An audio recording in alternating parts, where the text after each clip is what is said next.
lamun tawaspadake sumengko pangawak bojro sigra mawa gita tekamu Nyai sajak semu keweden tekamu kowe kuwi sapa Raden kula pun Nyai Sagopi. Nyai Sagopi Inggih. Lajeng Paduka Permadi kang dadi kekasihku. Oh. Hai, Dara ngeten Dara.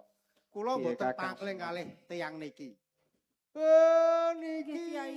Nyai Sagopi Nggih. abdi dalem Mandura. Bapak kok Nggih. kenal kok sok kenal kok. Leres. Yo. Iki ya sing dodol pecel senengan Bapak ya iki mbiyen. Kudu. Dodol pecel piye to?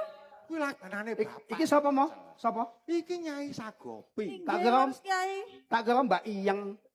Kok Mbak Yen piye to? Apa kowe ora pangling aku? Ki Badranaya Lurah Semar biyen sing Oh, nderekake. Sing nuwun Basudewa Nggih, mboten pangling, Kiai. Ora pangling. Nggih. To. Ngene ya Nyai. Tak jlentrehke. Nggih.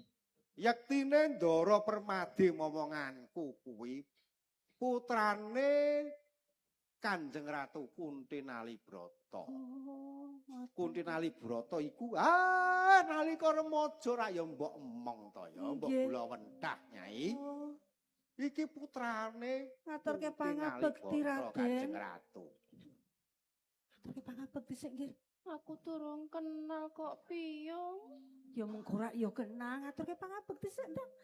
Emoh aku. Ora sahewuh pekewuh ditepungke wae iki Jare masih purunan ngono. Yo. Tak ngriki mawon. Ajeng pundi? Kandhane kok. Kene akeh semute gareng. Semute wis ngeles. Nyai Sem- Sagopi. Semut sing mbok Nggih, biyuke bapak mau Raden. pindah. Kok ana kenya loro kuwi meneng Oh. wae. Ya ta. Janjane kuwi sapa Nyai Sagopi? Ki Raden, menika anak-anak kula Raden. Menika Bratajaya, menika Larasati Raden.